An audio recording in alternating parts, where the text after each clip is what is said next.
وعلیکم السلام ورحمۃ اللہ۔ دیکھیے، محدثین جو روایتیں لے کے آتے ہیں اور اس کے اوپر اگر اپنی رائے قائم نہ کریں تو یعنی اس وقت تک آپ نہیں کہہ سکتے کہ ان کا اپنا یہ عقیدہ تھا یا جو بھی معاملہ تھا۔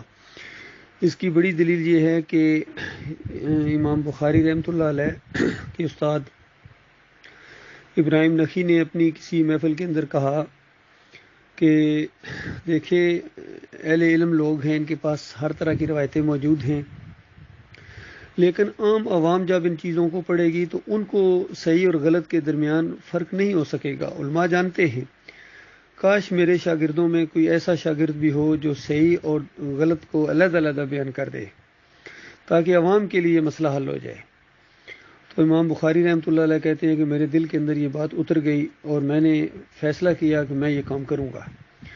باقی اللہ تعالیٰ نے جس سے جو کام کروانا ہوتا ہے اس کو اہلیت بھی دیتا ہے، اللہ تعالیٰ اس کی مدد بھی کرتا ہے، شوق بھی ڈالتا ہے، راہیں ہموار کرتا ہے، یہ تو اللہ کا طریقہ ہے۔ جب اس طرح اللہ کے اس بندے نے ارادہ کر لیا اور جم گیا اس کے اوپر، تو پھر 16 سال کی مزید محنت کے بعد یہ صحیح بخاری مرتب ہوئی ہے۔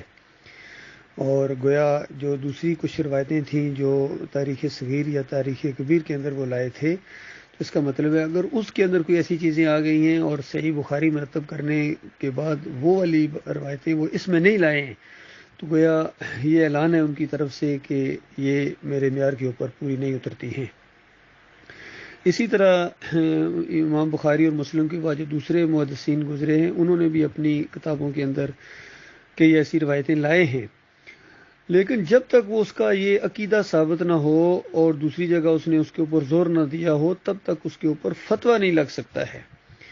یہی سمجھا جائے گا، جس طرح پہلے میں نے ابھی بیان کیا کہ ہر طرح کی روایتیں موجود ہیں، اب کس طرح آپ ثابت کریں گے کہ اس روایت کو وہ اس طرح مانتے تھے؟ تو احمد بن حنبل کا جو خط جس کا آپ نے ذکر کیا ہے، مسدد بن مسرد کے نام، اس میں احمد بن حنبل نے اپنے عقیدے کا پوری طرح اعلان کر دیا۔ اور پھر دوسرے ابن تیمیہ نے بھی کہا کہ یہ جو عود روح فی القبر کا عقیدہ ہے، مردوں کے سننے کا عقیدہ، یہ احمد بن حنبل سے ضروریات دین کی طرح معلوم ہو گیا ہے۔ تو اس فیلڈ کے جتنے لوگ ہیں سب اسی طرف گئے ہیں، ابن قیم، ابن حجر اسقلانی اور پھر سارے مسالک کے جتنے علماء ہیں، انہوں نے اسی عقیدے کو احمد بن حنبل کے بڑے نام کی وجہ سے اپنایا ہے اور قرآن کا انکار کر کے قبر پرستی کی اس لعنت کو رواج دیا ہے اور اس کو اور زیادہ آبیاری کی ہے اس کی۔ تو یہ بات تو اس انداز سے ہے۔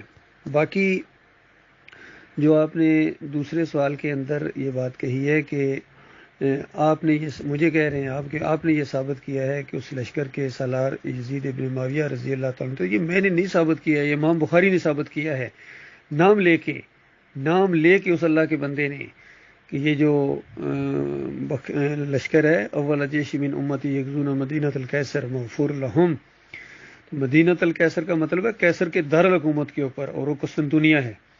اور پھر اس جنگ کا ذکر کیا اس اللہ کے بندے نے جس میں ابو ایوب انصاری بھی شامل ہیں، وہ اسی وجہ سے اس لشکر کے اندر گئے تھے کہ یہ وہ لشکر ہے جو جا رہا ہے جس کو بخشایا کہا گیا ہے، اور تقریباً 90 سال کی عمر میں اندازہ لگائیے یہ عمر ہوتی ہے جہاد کرنے کی یا لڑائی لڑنے کی، لیکن کون اس کو روکے گا؟ بدر و احد کا وہ سرما ہے۔ اور جب تھوڑا سا گھر والوں نے، قبیلے والوں نے کہا کہ پوری زندگی جنگیں لڑتے رہے، نبی علیہ السلام کے ساتھ جنگیں لڑی ہیں اور اب اس عمر میں بھی جائیں گے، تو سب کو ڈانٹ ڈپٹ دیا کہ خبردار، یہ وہ لشکر ہے جو جا رہا ہے۔ اور پھر اس کے بعد اس کے اندر ان کی وہ وفات بھی ہوئی ہے، اس کو وہاں دفن بھی کیا گیا ہے اور ساری باتیں موجود ہیں، ان کو کیسے جھٹلاؤ گے؟ اور اس لشکر کے سالار تھے یزید ابن معاویہ رضی اللہ تعالیٰ عنہ اور رحمۃ اللہ علیہ۔ اصل میں جن کو ایمان صحیح نہیں ہوتا ہے وہ شرماتے ہیں، گھبراتے ہیں، کیونکہ حدیث پر ایمان نہیں ہے اور ان شیعوں سے ڈرتے بھی ہیں، ان کے ساتھ مفادات بھی ہیں اور ان کے ساتھ لگاؤ بھی ہے۔ مودودی صاحب کی جو وہ خلافت الملوک ہے تو ویسے نہیں ایران میں پڑھائی جاتی ہے، اور آپ جو کہہ رہے ہیں کہ مودودی صاحب نے صحیح روایتوں کو لایا، کون سی صحیح روایت کو لایا؟ مسند احمد بن حنبل سے لائے ہیں، ابو داؤد سے لائے ہیں اور دوسری چیزوں سے لائے ہیں، کہاں امام بخاری کی روایت لائے ہیں بتائیے، یا مسلم کی؟ وہ نہیں لا سکے ہیں۔ اور اگر لائے بھی ہیں کوئی چیز تو اس کو تروڑ مروڑ کے پیش کیا۔ ہر فریب کار اسی طریقے سے کرتا ہے، بریلوی اسی طریقے سے کرتے ہیں، دیوبندی اسی طریقے سے کرتے ہیں، قادیانیوں کو جو دھوکہ لگا ہے وہ کہاں سے لگا ہے بتائیے؟ قرآن کی جو آیت ہے اس کو تروڑ مروڑ کے انہوں نے پیش کیا، خاتم النبیین سے اپنے ایک نئے نبی کو ثابت کر دیا انہوں نے اپنے مشرکانہ دماغ کے مطابق۔